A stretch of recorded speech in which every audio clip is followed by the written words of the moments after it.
Ajwa road એલ&ટી circle પાસે ઈંટો ભરેલી ટ્રકનું tyre ફાટતા truck ચાલક તથા ટ્રાન્સપોર્ટર સંચાલકનું ઘટના સ્થળ પર કરુણ મોત નીપજ્યું હતું। ખંભાત ઉદ્યોગનગરમાં રહેતા અને આણંદ તારાપુર ખાતે દશામાં ટ્રાન્સપોર્ટરનો ધંધો ધરાવતા રણછોડ ઈશ્વરભાઈ પરમાર ટ્રકમાં ઈંટો ભરીને તારાપુરથી મિયાગામ આવી રહ્યા હતા। તેઓ નેશનલ હાઈવે પરથી આજવા રોડના એલ&ટી સર્કલ પાસેથી પસાર થઈ રહ્યા હતા। તે વખતે ટ્રકનું આગળનું ટાયર ફાટ્યું હતું, જેથી રણછોડભાઈએ સ્ટીયરિંગ પરનો કાબુ ગુમાવી દેતા ઈંટો ભરેલી ટ્રક રોડ ડિવાઈડર સાથે અથડાઈ હતી, જેના કારણે અકસ્માત થયો હતો। ગાડીના આગળનો ટાયરમાં ફેલ થવાથી એક્સિડન્ટ થયો। રણછોડભાઈ મિયાગામ કણજટ ઈંટો ખાલી કરવા જતા હતા, આગળનું ટાયર ફેલ થયું।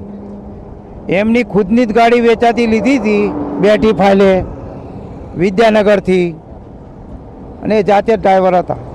જેમાં ટ્રક ચાલક રણછોડ પરમારનું ઘટના સ્થળે મોત નીપજ્યું હતું। કિશનવાડી પોલીસે અકસ્માતે મોતનો ગુનો નોંધ્યો હતો।